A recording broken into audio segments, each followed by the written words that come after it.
Nelson Mandela has once said that education is one of the most important tools through which you can change the world. But what if it comes at a cost of financial burden? Hello everyone, I am Karan Nigal from AISSMS Institute of Information Technology, Pune. Today, I am presenting you with a statistic-backed, factual and well-researched perspective on the topic government scholarship schemes and its implementation. So first of all, let's understand what are scholarships. Scholarships are nothing but the financial aid provided by the central government or the state government to cover various expenses like cost of living, education, books, etc. for the student from backward sections and marginalized society. A scholarship is one of the important tools for social inclusivity and to democratize education for all. It also aligns with the Article 46 of the Indian Constitution that gives emphasis for educational advantage for weaker sections of the society. Scholarship is mostly important in the countries like India, where the tuition fees could go to as high as 3 lakh rupees per year. Now, having seen what are scholarships, let's take a brief overlook at the history of scholarships in India. From pre-colonial initiatives to present-day inclusive programs, these are evident about the nation's consistent commitment to social inclusivity and human capital development. If we talk about pre-independence era, efforts of Dr. B.R. Ambedkar led to first scholarship for SC and ST students in 1921. In the post-independence era, the 1956 scholarship UGC Act gave scholarship on the basis of merit. Later on, in 1956, the Ministry of Education gave scholarship to SC and ST students. In 1970, post-Mandel Commission, the scholarship for OBCs were also allocated. And after this, the spree continued until date. The NSP, that is National Scholarship Portal, hosts almost 143 scholarship schemes for the students from school level to PhD level. Now let's see what are the various types of scholarships along with some basic examples. So scholarships in India are categorized mostly on the basis of source of income, the targeted groups and the authority concerned to it.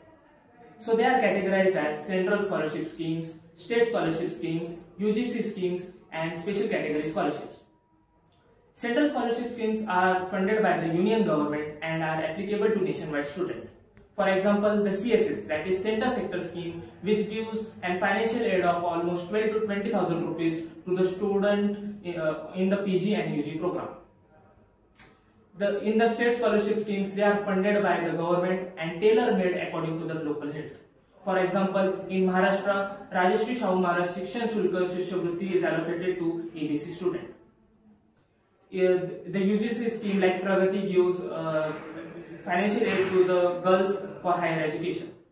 Along with this, there are special category scholarships like post-matric scholarship for SC and ST students, pre-matric scholarship for religious minority, Saraswati scholarship for women, and national overseas scholarship for PWD students. Now, having seen the type of scholarship, let's see how these scholarships are actually implemented. So the national scholarship portals or the other state portals implement a thorough digital platform through which is transparent and efficient. So what happens is that the student registers on this platform through his mobile number or Aadhaar number. Then he applies for a specific scheme and uploads the required documents. The concerned authority verifies his documents and transfers the fund into his Aadhaar linked bank account via DBT. Now here, one point worth mentioning about DBT, that is direct beneficiary transfer, is that since its implementation, it has helped to curb the leakages in scholarship and saved almost 3.5 lakh crore rupees till date. Now having seen the implementation, let's see what the actual impact this scholarship scheme make into the society. To understand this impact, let's undertake some of the statistics.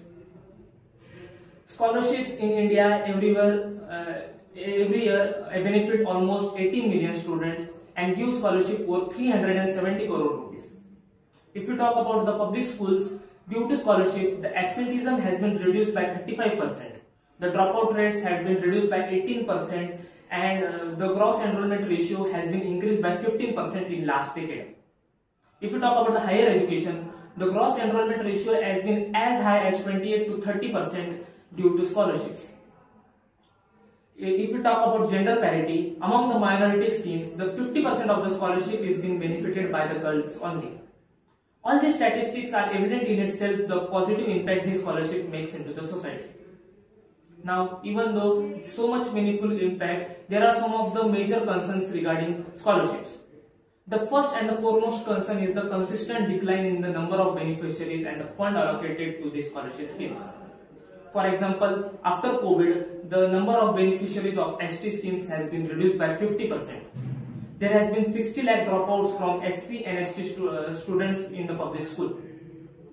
If we talk about the higher education, the funds allocated to higher education schemes has been reduced by 17%.